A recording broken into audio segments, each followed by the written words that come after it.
wasallam.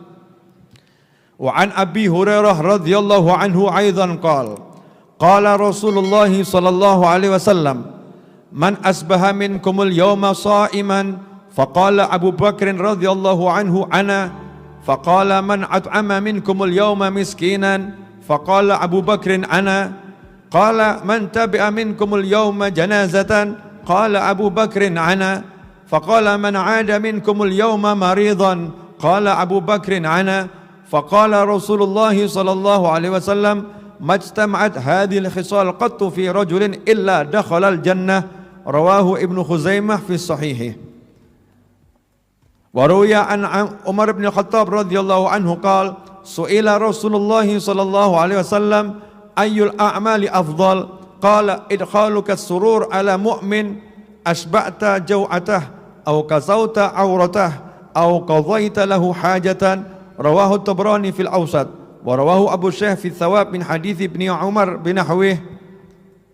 Ya, ini dua hadis sebagai penutup.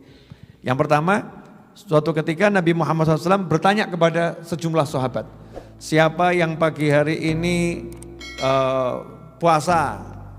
Maka Sayyidina Abu Bakar As-Siddiq radhiyallahu anhu yang hadir satu menjawab, ana, saya ya Rasulullah. Kemudian Rasul nanya lagi, siapa yang pagi hari ini sudah ngasih makan orang miskin yang memang nggak mampu untuk beli makanan, ya, nggak punya makanan. Siapa yang udah ngasih makan orang miskin? Anak, saya ya Rasulullah. Kemudian Rasul nanya lagi, siapa hari ini yang melayat satu jenazah? Sayyidina Abu Bakar menjawab, saya ya Rasulullah. Kemudian Nabi bersabda SAW, siapa yang hari ini menjenguk orang sakit? Sayyidina Abu Bakar menjawab, saya ya Rasulullah. Maka Rasul bersabda, tidaklah berkumpul ya 4 amal tersebut. Yang pertama tadi puasa, ngasih makan orang, kemudian melayat jenazah, yang keempat menjenguk orang sakit. Tidaklah 4 hal ini ada dalam diri seseorang, maka melainkan orang itu masuk ke dalam surganya Allah Subhanahu wa ta'ala. Nah, dalam hadis yang lain Nabi bersabda SAW, ketika beliau ditanya amal apa yang paling utama, maka beliau menjawab, engkau meletakkan rasa bahagia dalam hati seorang mukmin, menyenangkan seorang mukmin, membahagiakan seorang mukmin. Di antara caranya apa? Asba'ta jau'atah. Kalau dia lapar, kamu buat dia kenyang. Kalau dia nggak punya pakaian yang menutup auratnya, kamu tutup auratnya, kasih pakaian untuk nutup auratnya. Dan kalau dia punya hajat, kamu wujudkan hajatnya.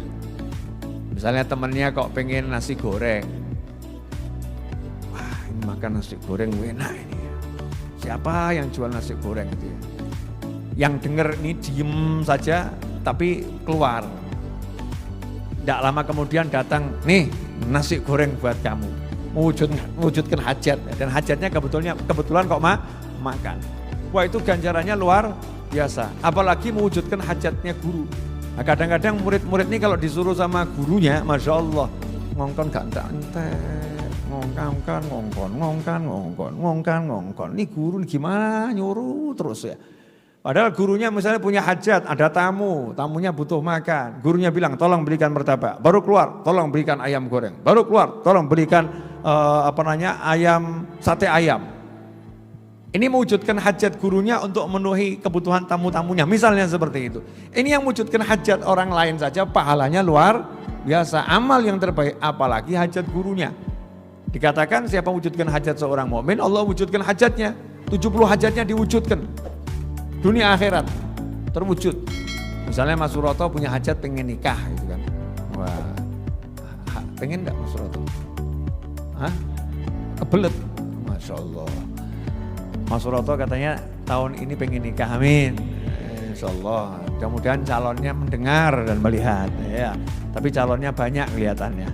Siapa yang mau diterima, gitu Mas Suroto. Oh cuman satu ya, Alhamdulillah. Sudah sadar saudara-saudara. Alhamdulillah Mas Suroto calonnya satu, mudah-mudahan segera kabul dan bisa menikah. Ini saya dalam rangka mewujudkan hajatnya Mas Suroto, menyampaikan kepada calonnya agar segera mau dinikah sama Mas Suroto. Ini kalau saya wujudkan hajatnya Mas Suroto, kemudian beliau menikah, Masya Allah, hajat-hajat saya diwujudkan sama Allah Subhanahu Wa Taala. Ya hajatnya diwujudkan. Mungkin ada yang hajatnya pengen beli baju, Ya hajatnya beli baju. Ternyata duitnya nggak cukup. Lah kok temennya tahu ini mau beli baju di toko itu duitnya nggak cukup. Berangkatlah ke toko itu, dibayar, dibeli, ya. Kemudian dikirimkan ke rumah temannya. Kaget, apa ini? Kamu katanya pengen baju. Masya Allah, mewujudkan hajat nih. Baju ini kan bagian dari kemuliaan seorang mukmin. Maka yang membelikan baju tadi amal yang terbaik. Mewujudkan hajat orang lain. Hajat yang halal tentunya ya, hajat yang halal. Tapi jangan berikan baju yang buka-buka aurat. Wah itu kelihatannya kok si mbak itu hajatnya pengen punya baju rok mini. Saya akan wujudkan hajatnya.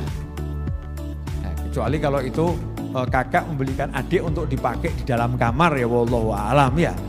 Tapi kalau dipakai untuk buka aurat di jalanan kan ya nanti ikut andil produksi dosa kan ya naudzubillah min